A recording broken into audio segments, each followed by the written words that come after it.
Okay guys, so this is a video for the muscular system, and I'm making lots of very specific videos on each of the joints of the body. And within these videos I'm going to identify what movement happens in what planes of movements, but also look at the muscles that cause those movements. So what are the agonist and antagonist muscles for each of the movements? So let's look firstly at the neck joint. So the neck joint, mainly I think you're more likely to have to talk about it being able to rotate, but it can flex and extend. But again, you'll look, I think most likely within this spec, you would need to know about how the neck rotates. So let's have a look.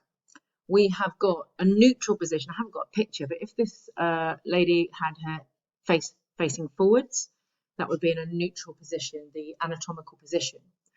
In both of these top images, she has rotated her neck, her head, her neck, via her neck to look to the side and look to the other side. This would be lateral rotation movements.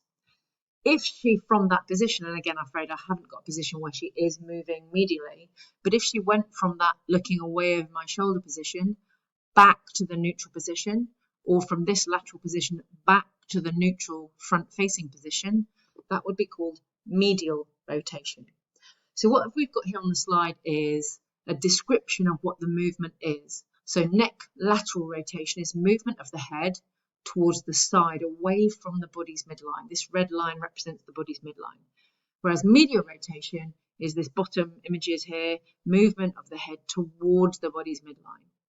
What we've also got in the blue boxes are the muscles that cause that movement. Now, the neck is a funny example because, let's look at the picture here.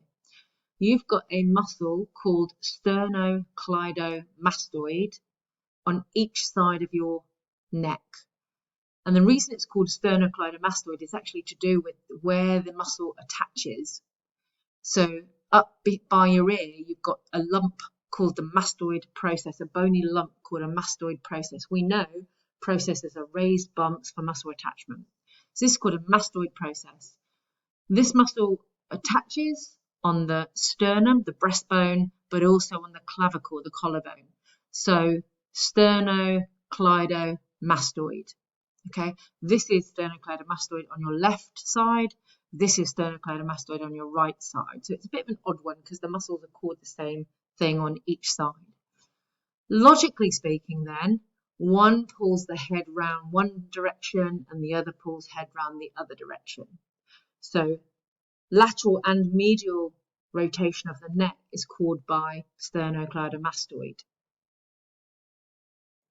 Now, because it's rotation, and what we hopefully know is that the rotating top two vertebrae up here are called the atlas and axis, and they are structured with a pin or a peg-like post and a circular bone. The axis is the peg bone, and the atlas is the circular bone, sits on top, that allows us to do this looking side to side, as if you were doing lateral breathing in front crawl. It's a pivot joint, of course.